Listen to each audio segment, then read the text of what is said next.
Hello दोस्तों, आज जो कहानी सुनाने वाले हैं वो कहानी है जादुई बच्चे की खेती। सबसे पहले आप हमारे चैनल को सब्सक्राइब करके बेल आइकन भी दबा देना। बहुत समय पहले की बात है, किसी गांव में अनुष्का नाम की एक लड़की रहती थी। अनुष्का के माता पिता नहीं थे, वो अकेले जंगल किनारे एक छोटे से घर में रहती थी। उसने इधर उधर बहुत काम ढूंढने की कोशिश की, लेकिन उसे कोई भी काम नहीं मिलता था। और फिर उसे एक बूढ़ी जादूगरनी मिलता है जो उसे जादू सिखाने के लिए राजी होता है। फिर अनुष्का उस बूढ़ी जादूगरनी के पास जादू सीखना शुरू करती है। अनुष्का हर रोज उस बूढ़ी जादूगरनी के पास जाती है और थोड़ी थोड़ी करके जादू सीखती है। अनुष्का, तुम तो बहुत ही अच्छे से जादू सीख रही हो। ऐसे ही जादू सीखते रहो तो कुछ दिनों में तुम बहुत अच्छी जादू करना सीख जाओगी और तुम्हें जिंदगी में किसी चीज की भी कमी नहीं होगी। आपकी बहुत बहुत धन्यवाद। मेरे पास कोई भी काम नहीं था, तब आपने मुझे काम दिया, इसके लिए मैं आपका शुक्रगुजार रहूंगा हमेशा। अनुष्का अपने घर में बैठकर ऐसे ही जादू मंत्र करती थी, लेकिन वो ये सब कुछ खराब काम के लिए नहीं करती थी, बल्कि अच्छे काम के लिए करती है। लेकिन गांव वाले को ये सब पता चलता है तो वो सभी अनुष्का से डरने लगती है। वो सब सोचते हैं कि शायद अनुष्का किसी बुरे काम के लिए जादू सीख रही है। सभी गाँव वाले एक साथ होते हैं और बात करने लगते हैं। देखा आप लोगों ने, वो अनुष्का कैसे अकेले उस जंगल के पास रहती है और हमेशा जादू मंत्र सीखने लगती है। पता नहीं कब वो हम पर हमला कर दे। हमें तो लगता है कि वो बहुत ही खतरनाक चुड़ैल बनने वाली है। हाँ बहन जी, आप सही कह रहे हो, मुझे भी ऐसे ही लगता है। इससे पहले कि वो खतरनाक चुड़ैल बने और हमारे गांव को खत्म कर दे, हमें उसे मार डालना चाहिए, ये फिर उस गांव से भगा देना चाहिए। सभी लोग एकत्रित होके अनुष्का के घर में जाती है और अनुष्का तब बैठ के कुछ मंत्र पढ़ रही थी। ये देखकर वो सब गुस्सा करते हैं और अनुष्का को रस्सी से बांध लेते हैं। अनुष्का, हमें पता है कि तू यहाँ पर जादुई मंत्र सीख रही है, तो कुछ दिनों में खतरनाक चुड़ैल बन जाएगी, इसीलिए हम तुझे इस गांव में नहीं रख सकते। अरे आप लोग क्या कर रहे हो? मैं तो सिर्फ ऐसे ही जादुई मंत्र सीख रही हूँ। मैं तो अपने गाँव की भलाई करने के लिए ही जादू मंत्र सीख रही हूँ। मुझे क्यों बंधा है? छोड़ दीजिए मुझे। अनुष्का ऐसे ही उन गाँव वालों के सामने रोती है, लेकिन कोई भी उसकी बात नहीं सुनती है और फिर सब लोग मिलकर उसे एक नदी में फेंक देते हैं और अनुष्का उस नदी के अंदर पानी में बहने लगते हैं और वो एक जंगल किनारे उड़ जाती है। गांव वाले सोचती है कि अनुष्का मर गई है।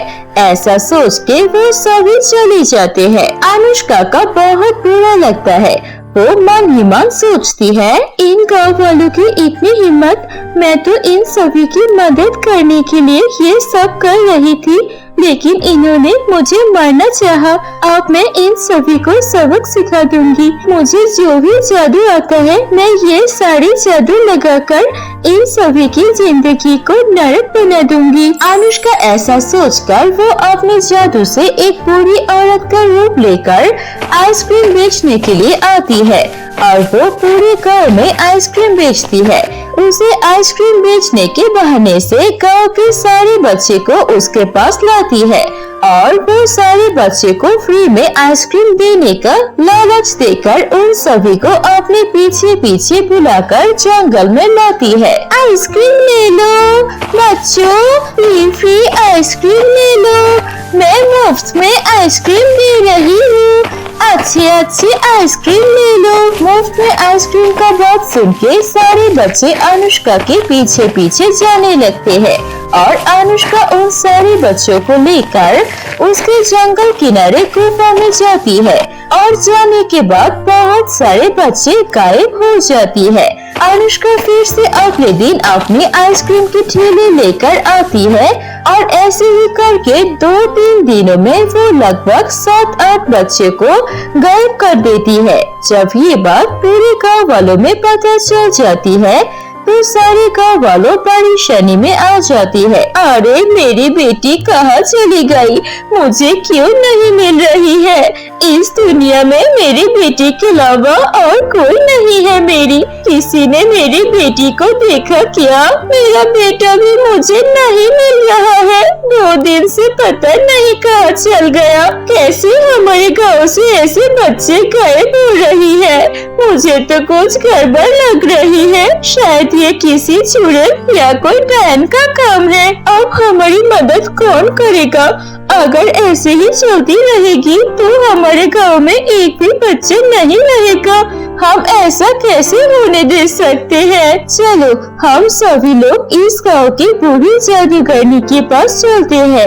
अब वही हमारे लिए कुछ कर सकते हैं। इसके बाद वो सारे गांव वालों मिलकर उस बूढ़ी जादूगरनी के पास जाती है, जो जादूगरनी ने अनुष्का को जादू सिखाया था। सभी गांव वाले उस बूढ़ी जादूगरनी के पास जाकर अपनी सारी परेशानी बता देती है और फिर वो बूढ़ी जादूगरनी बोलती है, ठीक है, मुझे थोड़ा समय दो, मैं अपनी जादू से देखती हूँ कि ये सब कौन कर रहा है। और फिर बूढ़ी जादूगरनी अपने जादू से देखती है कि ये सब कुछ अनुष्का कर रही है। अनुष्का को बूढ़ी जादूगरनी के आईने में देखकर सारे गाँव वाले घबरा जाते हैं। ये तो अनुष्का है ना? लेकिन हमने तो इसे मार दिया था। लेकिन अब ये हमारे बच्चे लेकर उन्हें गायब कर रही है क्या? हमें पहले ही पता था कि ये खराब जादूगरनी है। तुम लोग रुको, मैं अनुष्का से बात करके देखता हूँ। अनुष्का ऐसे नहीं थी, वो तो एक अच्छी लड़की थी। उसे तो मैं अच्छा जादू करना सिखा रहा था। वो तो इस गांव के भले के लिए जादू सीख रही थी, लेकिन शायद अब वो तुम सबसे नाराज है। बूढ़ी औरत अनुष्का से मिलने जाती है और वो जाकर देखती है कि उसने सारे बच्चों को जमीन में आधा करके रखा है और वो वहाँ पर बैठकर कोई मंत्र पढ़ रहा था। और बूढ़ी जादूगरनी जाकर उसे बोलती है, अनुष्का, तुम ये सब क्या कर रही हो? तुम तो ऐसी नहीं थी। आप यहाँ पर क्या कर रही है? मैं इन सारे बच्चों को खेती कर रही हूँ। आज की सुबह होते ही ये सारे बच्चे पेड़ में बदल जाएगा। इनके माँ बाप ने मुझे मरने के लिए नदी में फेंक दिया था। अब उन्हें भी पता चलेगा कि एक बेकसूर को मारने का और अपने को खोने का दर्द क्या होता है। तभी वहाँ पर सारे गाँव वाले आ जाते हैं और वो सभी अनुष्का से माफी मांगते हैं। अनुष्का, हमें माफ कर दो, हमें नहीं पता था कि तुम जादू अच्छे काम के लिए सीख रहे थे। हमारी बच्चों को हमें दे दो, हमारी गलती की सजा उसे मत दो। अगर तुम गुस्सा हो तो हमें सजा दो, हम खुशी खुशी मान लेंगे। ऐसे ही वो सारे गाँव वाले अनुष्का से माफी मांगते हैं। देखो अनुष्का, तुम बिल्कुल भी ऐसी नहीं हो। इन लोगों के ऊपर गुस्सा करके तुम इन बच्चों से बच्चों की खेती मत करो। मैं जानती हूँ कि तुम ऐसा कभी नहीं करोगे। तुम एक अच्छी जादूगरनी बनना चाहती थी, अब भी तुम एक अच्छी जादूगरनी ही हो। इन्हें माफ कर दो बेटा। उन सबकी बातों को सुनकर अनुष्का बहुत उदास होती है और फिर वो उन बच्चों को छोड़ देते हैं। उसके बाद वो सभी लोग मिलकर अनुष्का के साथ खुशी खुशी रहने लगते हैं। दोस्तों, कैसी लगी आपको हमारी ये कहानी? कहानी अच्छी लगी है तो इसे लाइक कीजिए, कमेंट करके हमें बताएं आपको कहानी कैसी लगी और अपने दोस्तों के साथ भी शेयर कीजिए।